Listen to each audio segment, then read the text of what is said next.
What's up, everyone? Max Tech Toy Box here, doing a unboxing and of course video review of the Lintelek ID115Plus Color HR. Sort of a mouthful. A couple of people on my channel were asking me to review it, so figured I'd go ahead and do it. So obviously you guys just saw me unbox it. I gotta get this thing turned on, figure some things out. Looks to be one of the more lightweight fitness trackers. From what I was reading on Amazon, it's relatively inexpensive too. It's about 37, 38 bucks. But it's supposed to be able to receive notifications, continuous heart rate. We'll see what the battery life is like, and you're supposed to be able to answer phone calls, but of course, so you can swipe up to answer it, and then you would just pick it up from your phone. So we'll see. Overall, so it charges over here from this USB. It's a little tough to get out. Takes a lot of strength. So yeah, so I'll let you guys know how I feel about this in a couple of days. And I'm back. So I've been using this for about a week or so, long enough to go ahead and give you guys my final thoughts and review of this device. So the naming convention for this is a little confusing. So I'm gonna go ahead and show you guys the link on Amazon. Sorry. You can see right here, purchased it for about 36 bucks. I think I actually got it for cheaper because you see right there that coupon. There was another coupon that I was able to use, I think, to get some more off of it. They have a lot of these trackers on their website, so I want to make sure that I'm showing you the right one. So here it is, the one all the way on the left, the ID115Plus Color HR. This basically is sort of the creme de la creme of all of the different fitness trackers that they have here. So that's the one that I got, and like, it really wasn't that expensive. It didn't break the bank. It was only about 36 bucks. So overall, what do I think about this fitness tracker? I think that for a budget device, it does well. Okay, I'll go ahead and start the video off by saying that. But first, we'll talk about the things that I don't like. I don't like the fact that this is connected GPS. I can't be too upset about it because it was 36 bucks. So I understand that it doesn't have built-in GPS. Cool, but it doesn't have it. The biggest gripe that I have about this is that it's not intuitive to use at all. I'm gonna go ahead and include a video where I'm walking through the application, probably at the tail end, so you guys can see. But it's just not intuitive to use the application. It's not intuitive to use the watch, if you will, at all either. It does include a PDF or a booklet that I did have to use, and about 3 of the pages were in English and the rest was in, I believe, Chinese. So definitely a language barrier there. In terms of looking at the device here, it is a bracelet style. It clips and it feels fairly comfortable on the wrist. On the back, you do have the optical based heart rate sensor, which was fairly accurate. It was decent in tracking, especially for a $36 device. And as I showed you guys before, to charge it, you just peel this off and you put it back on. So like I said, not intuitive use at all. Navigating the watch is tough. I'm gonna go ahead and try and show you guys how to navigate. So you basically just keep pressing this until something comes across the screen that you want to do. If you wanted to start a run, then you would hold this down, and then you see it counts down, and then that activity would start. To end it, you hold it down again, and it'll say short training, so not saved. You keep tapping. So I believe that it can hold up to 3 different exercises on the watch. Online it said 15 sports modes. It took me a little time to figure out how exactly you can access the other sports modes. You have to go into the application and change that, and like I said, I'll put that at the end, explain how to do that, because like it just wasn't explained well. So anyways, you just continue to tap here, your time, date, of course, steps, your heart rate, 3 different workouts, then it just resets there. If you were to receive some sort of notification on here, it just pops up. There's not, it's not, I guess you could say, one-way notification. You can't respond. You can't even dismiss it. You only can dismiss it from the actual phone. So that's something else that I don't like. You can't look out. Another thing I don't like is that you can't look up the workout stats after you've ended the workout. So once it's over, immediately after, it'll tell you some of the stats. But then after that, I can't go in here and look up the stats for the workout. I have to load up the application in order to do that on the phone. You also cannot edit any of the information in the application. Like if you ran and you wanted to change the distance, you cannot do that. As I said, navigating the watch is not intuitive. Navigating the application is not intuitive. There should be more than 14 options for workouts. I understand this is a budget device, cool, but still. It's also advertised as 24/7 heart rate monitoring. But the only way it monitors your heart rate is when you click over to this, and then when you're wearing this, it'll show it. But to me, 24-hour heart rate monitoring and tracking means that while you're wearing it, if you just wanted to look at your main screen, it should display what your heart rate is. Also, you know that it's not 24 hours because when I pull this up, you guys can see that's when the optically based heart rate monitor begins to work. That's why the green light is flashing. It doesn't flash anywhere else. So that means it's not 24 hours. And also from the application, it doesn't do that. It picks up like, I guess, a random heart rate. And it'll say on this date, your heart rate was 63. And then the next day it's at 74. And then the next day it was at 60. So yeah, false advertising. Also, it only syncs when the application is open. So any new workouts or anything that you've done, if you load up the application, it'll say that it's syncing. But you have to open up the application in order for it to sync. Notifications do come in fine though, just so you know, because it is connected through Bluetooth. And like I said, you can't swipe or dismiss notifications. Okay, so that was sort of a lot of things, especially if you guys have paid attention to any of the other devices that I've reviewed recently. That's a lot of things that I don't like. Coming up to the things that I do like, feels lightweight. I mean, I do think that overall it's a solid budget device at 36 bucks. Heart rate monitoring it's not the most consistent, but if I'm comparing it to something like the Samsung Galaxy Watch, which is 6-7 times the cost of this, it actually does pretty well, which is a little disheartening. Samsung, you guys need to do better. But the heart rate, when it was on, it was accurate from time to time. I would compare it to heart strap monitors and of course to my Garmin Vivo Active 3. And sometimes during workouts, it would be right on with the Garmin Vivo Active and the heart strap monitor. Then sometimes it would be off.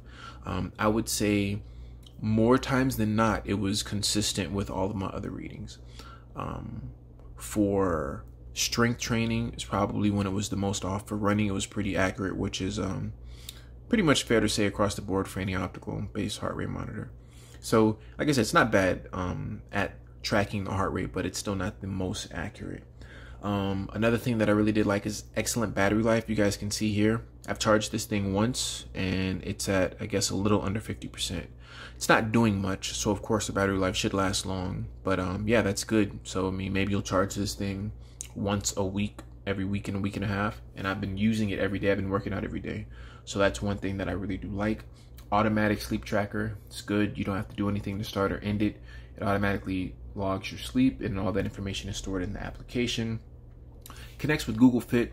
That could be a plus or minus. I feel like Google Fit could be better because it doesn't allow all of that sleeping information to be uploaded to Google Fit. So if you want all of your information to be in one particular space, that's not really what you're going to get with this. It'll be in the application. I think it's called the Very Fit Plus app, which is another thing. There's like 4 or 5 different applications. There's a different application almost for every tracker that they offer, which is weird. But anyways, that information will be within that app, but trying to get that information to other places is a bit more difficult, unfortunately. So that's, I guess, a knock against it because it only syncs with Google Fit as far as what I could see. And yeah, that's pretty much all the things that I liked and disliked. I think overall, it's a decent fitness tracker, especially if you're just starting. If you're somebody that's not huge into data, but you want to be able to track your workouts and you want to see how long you slept, cool. And you just want to see, like, you know, your average heart rate when running. It's not bad. I mean, for 36 bucks, really good battery life. You'll get some notifications. They'll show up on here. Of course, because it's vertically based and because of the design of the watch or the bracelet, if you will, they're not going to show up as good as it would on like the Vivo Active 3 or even the Fitbit Ionic, just the nature of the beast of the design. But yeah, I mean, for someone that's just starting off with fitness tracking and I want to say either, I don't want to say a rookie, but someone that doesn't need a bunch of information. They just want to say, or they're not going to look at all that information, and they just want to say, hey, okay, I logged this exercise, cool. And, you know, I have a general idea of what my heart rate was when I did this and how many hours of sleep I got. Then you really can't knock it, especially at $36. But unfortunately, so I guess that is who I would recommend this for. If you're somebody that's really serious about fitness tracking, no, this is not for you. Okay, definitely not for you. But for a beginner, maybe for your mom, your dad, maybe an older person, or somebody that's just getting into fitness tracking and they don't want to jump out the gate and pay $200, it's not bad. Get this for $36, use it for a while, and then when you decide you want to get something better, you can just go ahead and upgrade. So I'm going to go ahead and throw the video of using the application at the end of this. So I'm going to go ahead and show you guys how the application works for the ID115Plus Color HR. So the application that they say to download is the Very Fit Pro. So we'll go ahead and go this one, load it up to the beginning, and if you pull down, you can go ahead and sync. So as you guys see, at the very beginning, it's going to go ahead and show you your steps. I think that the pedometer was fairly accurate when comparing it to my Garmin Vivo Active, and the Garmin, you know, Connect application, of course. You scroll down, it'll tell you your day. Of course, it'll show activities, how many calories you burned, your mileage, activity duration. If you scroll down, it'll show you the different activities that you did do. Like I said before, there's no way to go in here and change or state the distance that you ran on the treadmill. These are not actionable, so if you click it, it just goes away, or it appears. It does show you your heart rate though. I will say that for this, I said earlier that the heart rate monitor, the optically based heart rate monitor, was fairly accurate, but today for some reason it really wasn't. That 116 beats per minute is pretty off. So again, same thing, fitness. This was just a workout. I did strength training and the heart rate was down as well. It fared a little bit better for the first run that I did, with the heart rate being a little bit higher. As you continue to go down, it does give you sleep tracking here. So it breaks it down into light sleep, deep sleep, how long you're awake. No REM sleep here though. If you continue to go over to, you actually can access sleep directly from the top instead of scrolling all the way down. So it says that last night I got 4 hours and 17 minutes of sleep. That's not accurate at all. So the day that I'm actually showing you guys this information is probably when it did its worst at tracking. It actually usually is fairly good. I can go to look at details and it'll tell you sleep.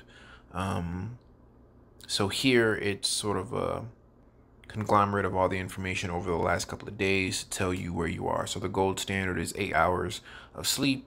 I believe that I set that up when I first came on here, so it shows that I have not been getting that amount of sleep so far. So decent amount of information that it shows.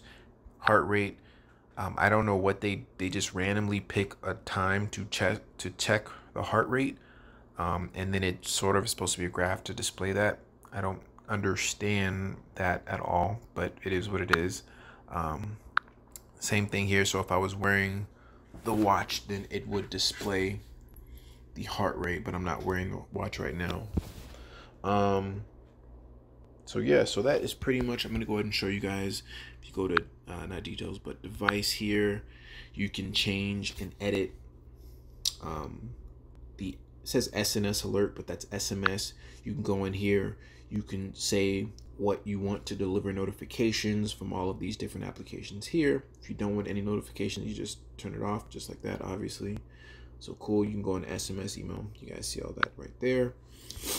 Another thing, which is I guess a little cool, you could actually take pictures with the watch. If you loaded that up, you can snap a picture by just pressing that middle button on the watch. Heart rate detection, here I have it as automatic or manual. I don't know what the difference is because it doesn't automatically capture the heart rate. And then of course for call alert, sedentary alert, all of those different things that you can access. And that's pretty much it. That's the last thing I wanted to show you guys is how it fits on my wrist. I have a fairly large wrist, but and as you guys saw from the unboxing video, that it didn't come with an additional strap, just one here. And as you guys see, I put it on fairly tight, and there's still plenty of room. So if you had a larger wrist than mine, it should still fit you no problem. Okay, so it fits fine, no issues. There's no tilt to wake if you're worried. Oh wait, I'm sorry, there is tilt to wake, sorry. And then of course you just tap the button and that'll also wake up the screen as well. So overall, a decent fitness tracker I would recommend for beginners. Not the most accurate, not the most feature rich for sure. It offers some information, but it's not going to wow you. If you're someone that is really serious about fitness tracking, you should not get this. Maybe check out the Vivo Active 3 or even the Fitbit Ionic. If you're just beginning and you want to jump in, you're not sure if you want to spend over $100 for a fitness tracker, $36, this is hard to argue against, especially with the amount of features that it does have. You will be locked into this ecosystem though, because you won't be able to export that data anywhere else. So this is Max Tech Toy Box. Hope you guys enjoyed the video. Like, comment, subscribe. Let me know if you guys have any questions about this device, and I'll see you guys in the next review. Later.